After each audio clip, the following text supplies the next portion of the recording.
Sa Aurora, mahigit 200 pamilyang mangingisda sa bayan ng Dingalan ang nagkaisa sa isang malawakang community outreach program ng Kaugnay Troopers. Layunin nitong maghatid ng tulong at palakasin na ugnayan sa katutubong komunidad. Mahigit 200 pamilya mula sa komunidad ng Dumagat Tribe sa Sitio Cabog, Barangay Matawe sa Dingalan, Aurora ang nakinabang sa isang malawakang community outreach program na isinagawa ng Philippine Army sa pangunguna ng 7th Civil Military Operations Battalion. Isinagawa ang aktibidad bilang bahagi ng pagdiriwang ng 129 na anibersaryo ng Hukbong Katihan ng Pilipinas.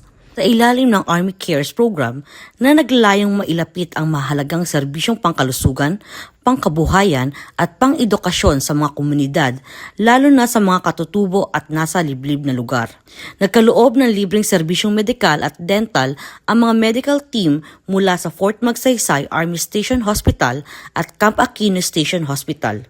Nagsagawa rin ng feeding program para sa mga bata, libreng gupit at gift-giving para sa mga pamilya, habang naghatid naman ng saya sa mga kabataan ang isang magic show na naging bahagi ng aktibidad. Upang suportahan ang pangmatagalang pangkabuhay ng komunidad, nagsagawa rin ng agricultural training na nakatuon sa pagpapalakas ng food security at sustainable livelihood sa mga miyembro ng Dumagat Tribe. Pinangunahan ang programa ni Lieutenant Colonel Russell Anthony Bumanglag, Acting Commanding Officer ng 7th Civil Military Operations Battalion. Dumalo rin si Colonel Arsen Boy de Guzman, Executive Officer ng 703rd Infantry Brigade, bilang kinatawa ni Brigadier General Eugenio Julio Ocias IV, Brigade Commander.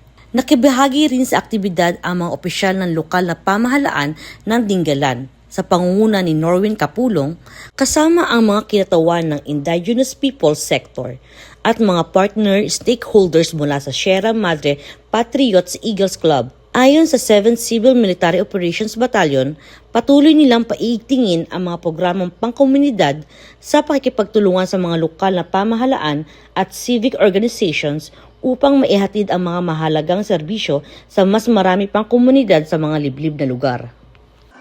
Sa ginanap pong community outreach program po ng ating pong Sandatahang Lakas ay lubos po kami nagpapasalamat dahil po ang aking mga kabarangay, ang aking mamamayan na talagang walang kakayanang magpagamot. Ito po ay natutugunan dahil po sa ginagawa pong community outreach po ng ating pong mga Sandatahang Lakas. Lubos pong nagpapasalamat sa Philippine Army sa kanilang pagkakandak ng community outreach program para sa ating mga kababayan dito sa Barangay Matawe, sa Cabog, at especially sa ating mga minamahal na mga katutubo na nandito po ngayon.